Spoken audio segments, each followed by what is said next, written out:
Hello, everyone. Welcome back to Global Work Awareness. Join us and meet our guest today. Welcome. My name is Dr. Joanne Ruguru Kimani. Yeah. I'm a medical doctor. Yeah. I'm also the founder of Exciting Parenting. Yeah. That's a blog that features advice on child health and parenting. Yeah. Also, I've been writing for the last 6 years. Yeah. I am a Forbes achiever. So I got awarded Forbes 30 and the 30 Africa together with the kinds of Elsa Majimbo on 3rd of June this month. Yes, in the category of health, which is a new category. I've also been awarded top 35 under 35 by the United Nations, the Ministry of ICT and Youth Affairs, and also by Youth Agenda. Congrats. Thank you. So I've just finished school. I've sworn my oath. I'm graduating this month, June 28th. Yeah.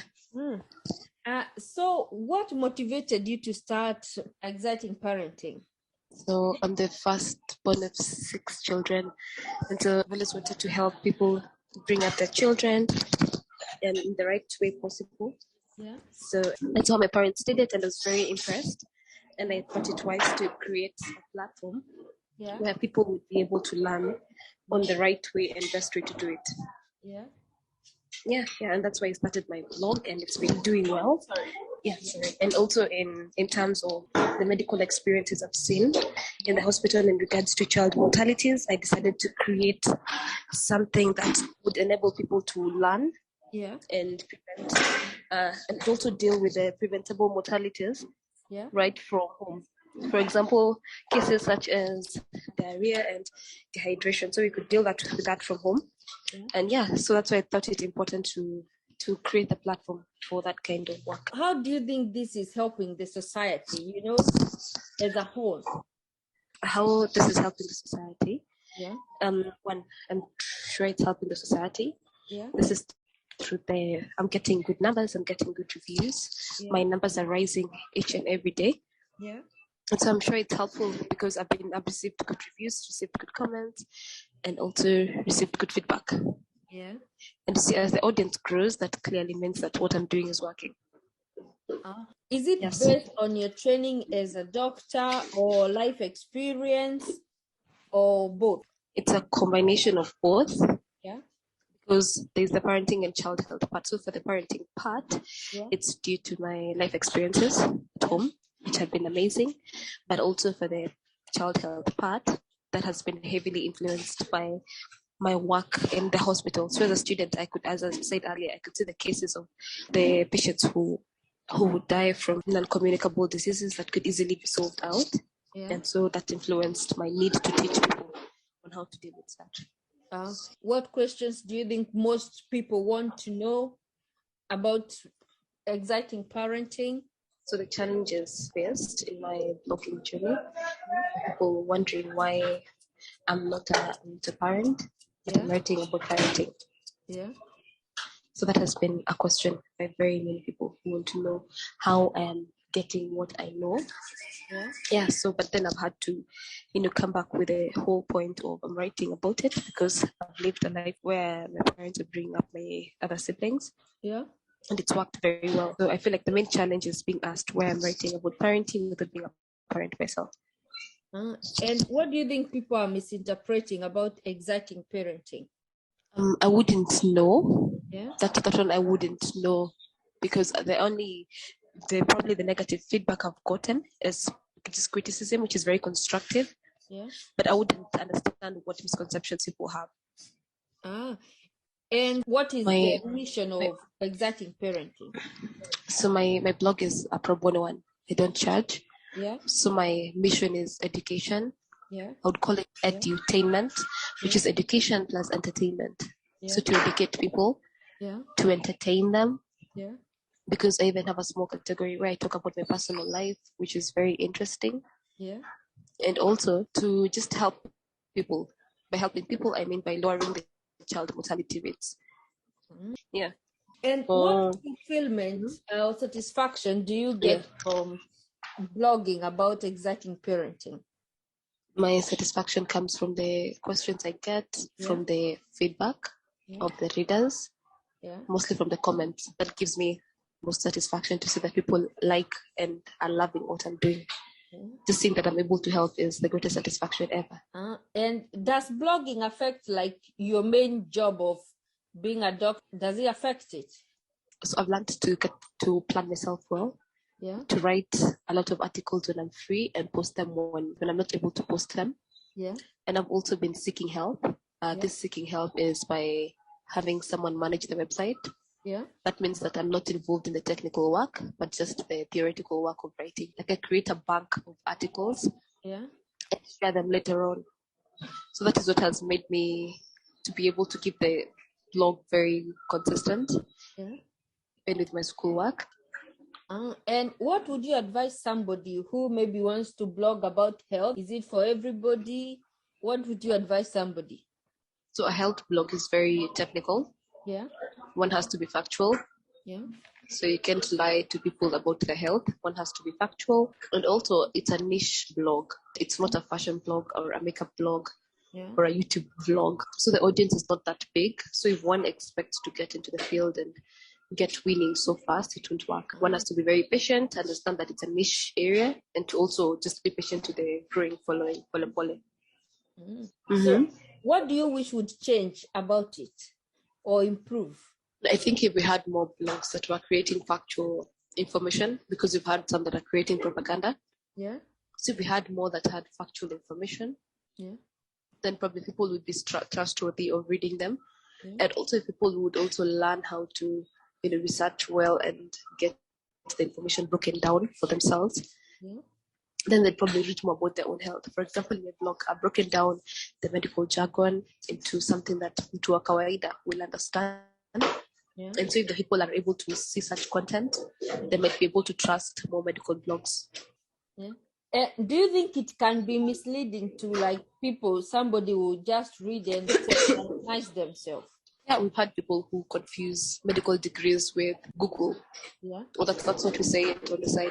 So someone comes and they're telling you, I've Googled, I think I have this and this and this. That can be very bad. When a patient thinks they have something but they don't have it, but it's because they're ready from a misleading blogs. That's why I'm saying that we need more people who are going to write factual information that can be backed up by the medical literature. Do you think that this could be better if maybe hospitals adapted it? Like, hospital have a section where they can blog. Is that something that would help, debunk this? Like, no, I have this, but when it's connected to a hospital, it's more trustworthy. Yeah, I feel like I've tried reaching out to hospitals before to create content for them. But haven't been successful. I feel like hospitals have not yet adopted that kind of section in their websites. But I have tried. I have tried for sending my proposal to hospitals to be able to create content for them. But I haven't been successful yet. But that's something I believe would really help. So, do you think anybody who is blogging about health, they should have a background in health?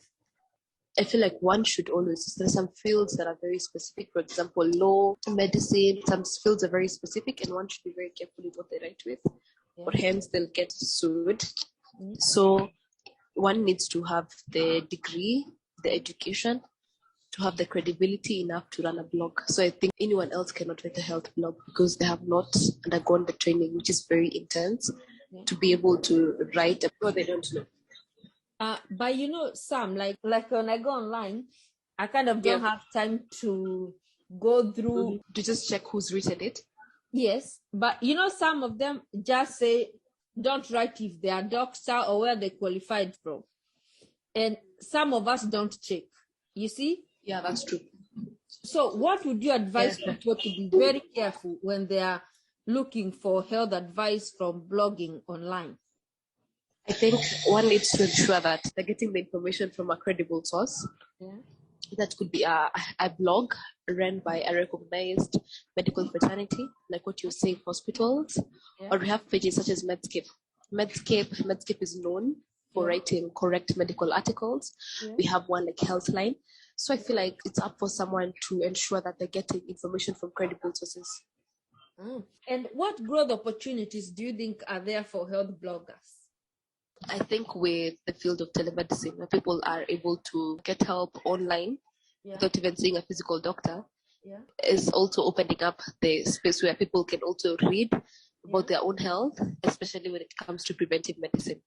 So when things are moving online, people can get treatment online. So I feel like when people are also encouraged to research online, they're going to land into our well-researched and well-documented blogs. So yeah, we are very hopeful. We're very hopeful for this. Have you ever considered stopping blogging? It's been 6 years, but sometimes it's happened. Sometimes it happens when you're waiting for that big break and it doesn't come. So as a human being, one feels like that once in a while. But then when you have a good support system, one is able to keep going. So what would you advise somebody who just starts and they feel like giving up? I think that they should research and see that others have been in the journey longer. For me, it's been 6 years and nothing good has ever happened, or some good things have happened, but not what I've really, really thought about. So I think, and others will wait longer, 10 years to come. So I feel like if someone researches and sees that there are others who are still in the same journey, who have been there before, and they learn that consistency is the key to success, I feel like that would really help. Do you think there should be regulation about some types of blogging, especially health? Yeah, they should. The problem with the blog, anyone can start one. So it's pretty hard to put a regulation on blogs. But I feel like if one is caught writing the wrong things, maybe there should be action on putting down the content, because health is very delicate. Oh, okay. Anything else you want to advise people about exciting parenting, blogging, being a doctor, or even your journey as a doctor? There's something simple I believe in, is that we should never raise adults who live to regret their childhood. That's simple. That's what I believe in, because it's in regards to health. Some cases where someone can get them when they're young, and they could be preventable. For example, polio. If one doesn't get vaccinated, you get polio, you live paralyzed through your adult life. That is for health. In child parenting, you are raised up wrongly.